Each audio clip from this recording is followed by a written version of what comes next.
नमस्कार, news today India में आपका स्वागत है। मैं जब्बार अली और मेरे साथ है मेरे सह प्रतिनिधि राज सहानी।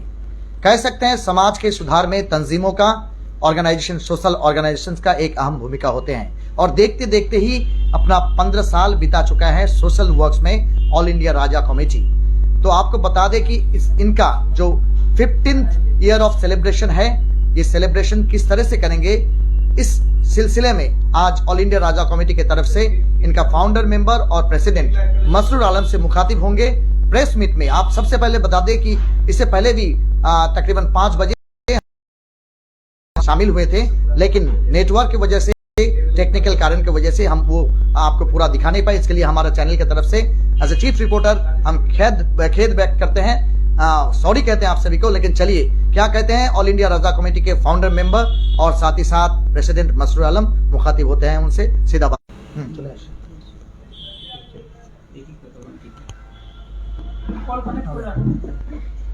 मसरूर भाई, सबसे पहले तो आपको बहुत बहुत मुबारकबाद, इसलिए कि एक तंजीम कमेटी जिसका नाम आप कह सकते हैं सिर्फ इस्लामपुर सब डिविजन नहीं, बंगाल के कोने कोने में छा गया है और 1 साल 2 साल नहीं, चलते चलते तकरीबन 15 साल आप पूरा किए।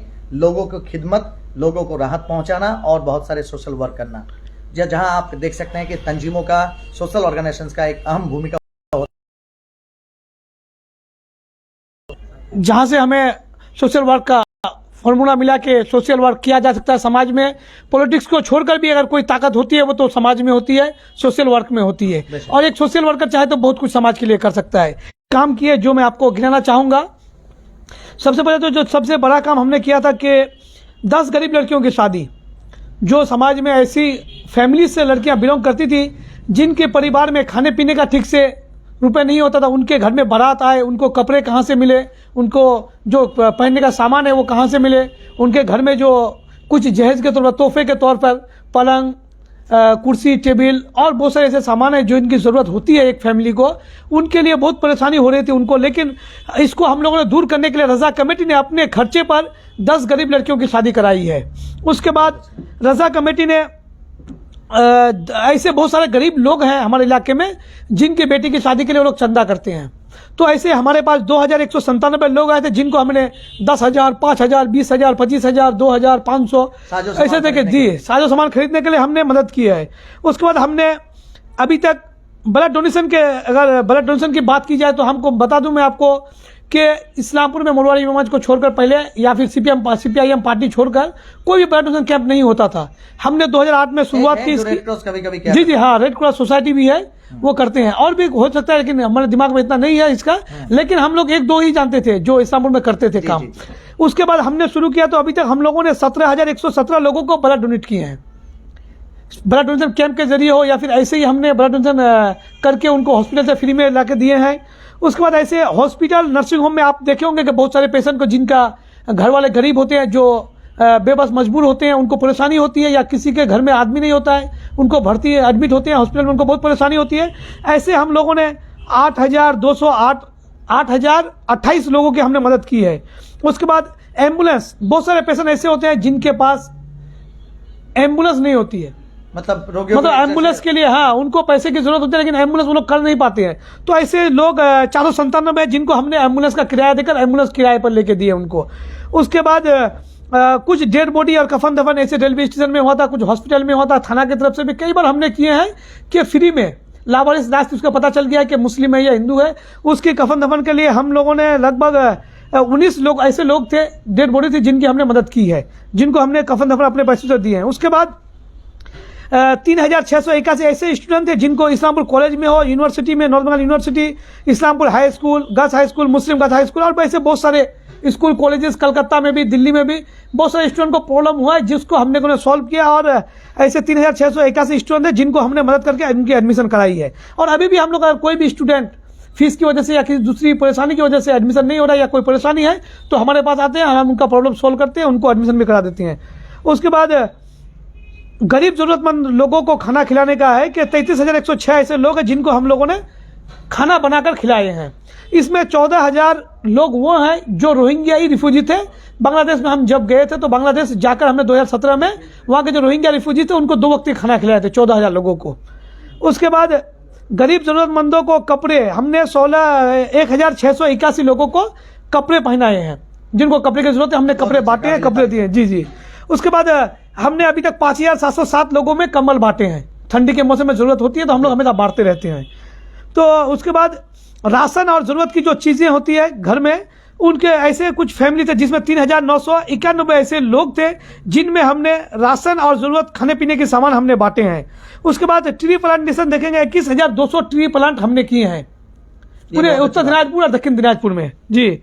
उसके बाद प्लास्टिक और तिरपल 1,911 लोगों में हम लोगों ने प्लास्टिक या तिरपल जिनके घर जल जाते हैं, सैलाब में बह जाते हैं, उनकी हमने देकर मदद की है। और अभी तक हमने 149 ये है और दूसरे जो कैंप कर रहे थे उनके साथ शामिल होकर उस कैंप को अंजाम दिया है। उसके बाद आपका free medical health checkup camp 41 किए हैं अभी तक।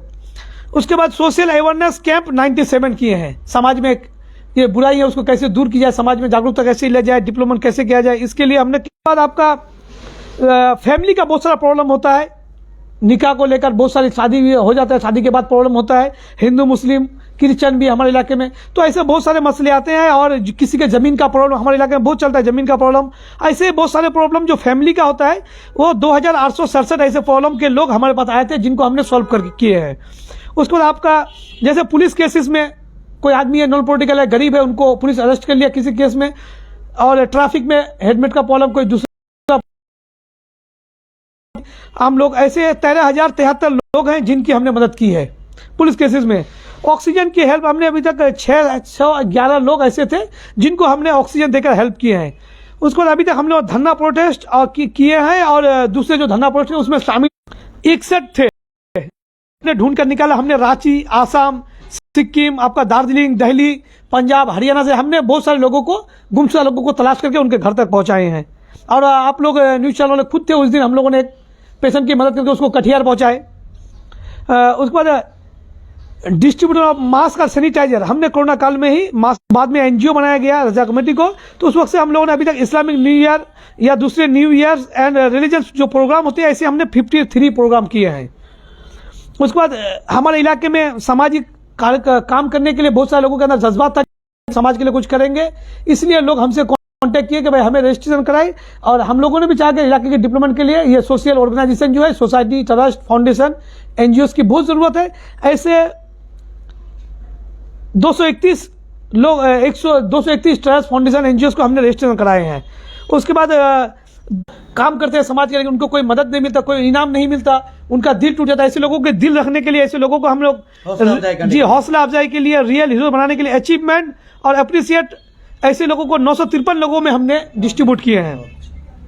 और ऐसे बहुत सारे लोग अगर हमारे ऑफिस में आ जाते हैं कभी भी पैसे के लिए कि हमें इसकी जरूरत है, उसकी जरूरत है, ऐसे 3,606 लोग थे जिनको हमने ऐसे ही दूसरे प्रॉब्लम के लिए पैसे देकर मदद किए हैं। तो ये हमारे काम थे।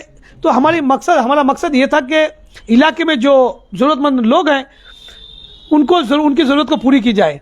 तो शुरू में हम लोग जब शादी करते हैं उसके बाद से हम देखेंगे हमारे इलाके में जो पॉलिटिशियन है, नेता लोग हैं, वो लोग भी हमारे पास मदद के लिए भेज देते हैं। अभी भी बहुत सारे लोग हमारे पास ऐसे आते हैं जो नेताओं के पास तो पहुंचते, लेकिन वो लोग उसके रेफरेंस से हमारे पास आ जाते हैं। तो ऐसे बहुत सारी केसेस हमारे पास हमेशा आती रहती है। हम लोग अपने कुछ खास मेंबर्स हैं जिनकी वजह से आज हम लोग इतने दूर तक पहुंचे, और 15 साल तक, क्योंकि जब हम लोग 2007 में 3 मार्च 2007 को इसका फाउंडेशन किए थे आपका रजा कमेटी का, तो उसमें हमारी सोच नहीं थी कि रजा कमेटी इतनी दूर तक बढ़ जाएगी। अगर आप देखेंगे तो किशनगंज डिस्ट्रिक्ट और उत्तर दिनाजपुर डिस्ट्रिक्ट में के हर गांव में लगभग रजा कमेटी का एक नाम है, एक अच्छी रिस्पेक्ट है, लोग अपना इज्जत देते हैं और मानते भी हैं। तो ये बस हमारे अच्छे काम करने की वजह से है। हम चाहते हैं कि हमारे जितने मेंबर्स हैं सब कोई हौसला रखें और आगे बढ़ने की कोशिश करें। अपना काम हो अपने आप से बस 10-15 मिनट, 1 घंटा, 2 घंटा निकाल कर अगर किसी ज़रूरतमंद की मदद कर पाएँ आप, तो ये समाज के लिए बहुत बेहतर होगा, और इसके लिए हमारे समाज को बहुत ज़रूरी है। और हमारे कुछ मेंबर्स हैं, मैं चाहूँगा कि वो भी 1-2 बात बोले, लेकिन उससे पहले मैं कह दूँ कि एक शेर जो मैं बहुत पहले से मैं अपने दिमाग में था, जो उस वक्त लाइव किया उसमें मुझे बोलने का मौका नहीं मिला, लेकिन एक बार शेर में बहुत दिनों से अपने दिमाग में था कि ऐ रज़ा हर काम का एक वक्त है, ऐ रज़ा हर काम का एक वक्त है, अपना भी काम हो ही जाएगा। तो जब हम दूसरों का काम करेंगे तो अपना काम खुद ब खुद हो जाएगा। अभी तक मेरा 32 साल एज है, 15 साल से मैं ये काम कर रहा हूँ, मुझे पता ही नहीं चल रहा है कि कब घर का काम हो रहा है, कब वो काम हो जाता है। तो वही है कि जब हम दूसरे की मदद करेंगे तो हमारा काम खुद अल्लाह ताला करेगा, इसके लिए हमें टेंशन लेने की जरूरत नहीं है। हमारे वकील साहब है जो हमारे इनको स्पोक पर्सन है रजा कमेटी के, ये कुछ बोलेंगे। ठीक है, वो उससे तो बात करेंगे। बात है कि 15 साल पूरा किए, आगे चल के आप लोगों का मिशन क्या है और क्या क्या काम करना चाहते हैं अंजाम? एक तो टारगेट होता है ना कि 15 साल पूरा किए, बिल्कुल। तो अगला 16वां जो साल है उसमें कुछ हमारे इस तरह का मिशन है जी। अभी हम लोग मैं तो 12 तारीख को उमरा में जा रहा हूँ, जिसकी वजह से जो आज रजा कमेटी का फाउंडेशन डे है, इंशाल्लाह आपको इस्लामपुर कोर्ट मैदान में या फिर आपको टर्मिनस में बड़ा प्रोग्राम में मिलता। लेकिन हमारे घर में कुछ प्रोग्राम्स है, उसके बाद मैं सिर्फ 12 तारीख को आपका उम्रा के लिए जा रहा हूँ सऊदी अरब। तो इसमें क्या है कि ज़्यादा दिन का टाइम नहीं है, और रजा कमेटी की मेहनत की वजह से हम लोग चाह रहे थे कि यहाँ पे एक सीबीएसई बोर्ड, लोगों की मांग थी, जो माइनॉरिटीज के लोग थे उनकी मांग थी कि यहाँ पे सीबीएसई बोर्ड के साथ साथ एक ऐसा स्कूल कायम किया जाए जिसमें अरबिक की भी पढ़ाई हो, क्योंकि इस्लाम धर्म में है कि कुरान शरीफ भी पढ़ना आना चाहिए। तो कोई भी लैंग्वेज बर्बाद नहीं जाता, हर लैंग्वेज की जरूरत होती है। तो इसलिए हम लोग ऐसे स्कूल का भी कल ओपनिंग भी होने वाला है। तो ये हमने पूरा किया। हमारा अभी क्या नेक्स्ट मकसद है हमारा कि हम लोग 2-3 महीने के अंदर ही इस्लामपुर में यतीम खाना प्लस उसी में अटैच होगा यतीम खाना ओल्ड एज होम। अच्छा। ओल्ड एज होम उनके लिए जिनके बाल बच्चे नहीं है। बहुत सारे लोग हमारे इलाके में इस्लामपुर में आपको देखने को मिल जाएगा रास्ते में, जो लोग भीख मांगते फिर रहे हैं, उनके बाल बच्चे नहीं है कोई, जिसकी वजह से उन्हें भीख मांगना पड़ रहा है, उनकी एज हो गई है। तो उन लोगों को और छोटे अनाथ जो बच्चे हैं उनको रखकर एक स्कूल पे वहीं कायम करेंगे, ताकि उनकी पढ़ाई वहीं पे हो, खाने पीने का सामान उन्हें वहीं पे उनका मिले। और जो गरीब मजदूर जो लोग हमारे इलाके में आप देखते हैं भीख मांगते फिरते हैं, अभी जो भीख है इस्लामपुर का भी है। पहले बम्बई में सुनते थे कि ये जो बिजनेस है, भीख मांगना एक बिजनेस है, अभी वो इस्लामपुर में हो चुका है। इस्लामपुर में आप फकीरों की कमी नहीं है। तो हमारा मकसद ये है कि जब हम ओल्ड एज होम और अनाथ आश्रम बनाएंगे तो उसमें हम जितने भी भीख मांगने वाले हैं, हम लोगों को अनाउंस कराएंगे कि भाई कोई भी किसी को भीख ना दे, जिनको भीख देना है आप लोग जो अनाथ आश्रम या ओल्ड एज होम आप वहां पे थे, जितने भीख मांगने वाले हैं उनको हम लोग वहीं पे शिफ्ट कराएंगे। आपको वहां रहने का फ्री, खाने का फ्री, तो भीख मांगने की जरूरत क्या है? जिसकी वजह से इस्लामपुर का नाम भी बदनाम होता है। बाहर से लोग आते हैं, वो भी देखते हैं यहाँ भिखारी बहुत ज्यादा है। तो भिखारियों को भी हम लोग चाहते हैं कि उनको भी सेटल किया जाए, उनको परेशानी ना हो, दर बदर भटकने की जरूरत ना हो। ये हमारा मकसद है। और हमारे इलाके में एक तो बड़ा काम है जो डिस्ट्रिक्ट के लिए, डिस्ट्रिक्ट की बहुत परेशानी हो रही है। हम लोग अभी मई में इंशाल्लाह मई में हम लोग जो इस उत्तर दिनाजपुर का आखिरी गांव है आपका चितलघाटा, यहाँ पे सोनापुर के पास, वहां से लेकर हम लोग डिस्ट्रिक्ट टाउन तक पैदल रैली निकालेंगे। 2 दिन या 3 दिन में हम लोग डिस्ट्रिक्ट तक पहुंचेंगे। डीएम को हमें यह दिखाना है कि हमारा उत्तर दिनाजपुर का जो आखिरी गांव है वो इतना दूर है डिस्ट्रिक्ट टाउन से कि वहां आने में हमें 2 से 3 दिन लगता है। इसके लिए हम एक रैली निकालेंगे। और जो अभी डांगापड़ा ब्रिज जिसमें 42 गांव उधर फंसी हुई है, और इधर पूरा इस्लामपुर सब डिवीजन किसी डिस्ट्रिक्ट भी, जहां से लोग अगर आए जाएं तो 10-12 किलोमीटर कम होगा। लोगों की परेशानी को देखकर उस ब्रिज के लिए हमने जो यहाँ के एमपी है देवश्री चौधरी, उनसे हमारी बात हुई थी। उन्होंने उसका मैप बनाने के लिए कहा है और हमने एक आदमी को दिया भी है मैप बनाने के लिए। इंशाल्लाह इसके बाद हम लोग नेक्स्ट 16 साल में हमारा वही काम शुरू होगा कि हम उस ब्रिज के लिए कोशिश करेंगे कि स्टेट गवर्नमेंट के पास जो लीडर्स है स्टेट गवर्नमेंट, उनका कहना है कि पैसे नहीं है स्टेट गवर्नमेंट का, जिसकी वजह से बड़ा प्रोजेक्ट नहीं हो पा रहा है। तो हम लोग चाह रहे हैं कि एमपी की मदद से हो जाए, क्योंकि हम लोग जब वोट देते हैं तो हमारा मकसद ये होता है कि जो भी नेता हो हमारे इलाके के लिए डेवलप करे, जो हमारे इलाके के लिए जरूरी काम है वो काम करे। इसी काम के लिए हम लोग उस ब्रिज के लिए इंशाल्लाह इस बार जो हमारे एमपी साहब है उनसे मिलेंगे ताकि वो ब्रिज बन जाए। बहुत बहुत शुक्रिया। हम स्पोक्स पर्सन शॉर्ट में 2-4 बात कर लेंगे। क्या नाम है आपका? जी, मैं एडवोकेट वाहिदुर रहमान इस्लामपुर कोर्ट में प्रैक्टिस करता हूं। तो आपका जो लास्ट वाला क्वेश्चन था कि इसका क्या अचीवमेंट है, एक्चुअली राजा कम्युनिटी का जो मेन मोटिव है वो है इंसानों का मदद करना, हम लोग का एरिया में जो है मदद करना। तो इससे कोई नहीं है कि हम एक पार्टिकुलर वे में मदद करेंगे। हम लोग जिस तरह से जब जरूरत पड़ता है, क्योंकि 19 में हम लोग को नहीं था कि 20 में हम लोग को ये कोरोना में हेल्प करना पड़ेगा, तो हम लोग का 21 में भी, 22 में भी, 23 में भी, 24-25 में भी जैसे मदद करना है, जो जिस तरह से सिचुएशन के हिसाब से हम लोग मदद करेंगे। और 2 बातें हम कहना चाहते हैं कि बहुत से एलिगेशन लगते हैं कि राजा कमेटी क्या कोई किसी पॉलिटिक्स से ग्रुप जो पॉलिटिकल पार्टी से जुड़ा हुआ कि है नहीं है। तो ये हम बता देते हैं कि राजा कमेटी जो है ये पॉलिटिकल है, मतलब कोई पॉलिटिक्स से जुड़ा हुआ नहीं है। दूसरा एलिगेशन लगता है कि क्या ये सिर्फ मुसलमानों का ग्रुप है, नहीं है, मुसलमानों का ग्रुप नहीं है और सिर्फ मुसलमानों का मदद नहीं करता है। ये हर कौम का, हर इंसानों का मदद करता है, कोई पार्टिकुलर रिलीजन या पार्टिकुलर पॉलिटिकल ग्रुप से मदद नहीं करता। तीसरा चीज ये है कि कोई कहते हैं कि ये प्रॉफिटेबल हो सकता है, ये चीज हो सकता है, तो हम बता देना चाहते हैं एज ए स्पोक पर्सन में रजा कमेटी ये non governmental non profitable group है। हम लोग अपने पैसे से या फिर दूसरों से मदद लेके दूसरों को मदद करते हैं, ना गवर्नमेंट से कोई हम लोग प्रॉफिट उठाते हैं, फिर सैलरी मिलता है, ना कोई हम लोग से खुद के लिए प्रॉफिट रखते हैं। बस शुक्रिया, यही हम लोग को जो कहना था।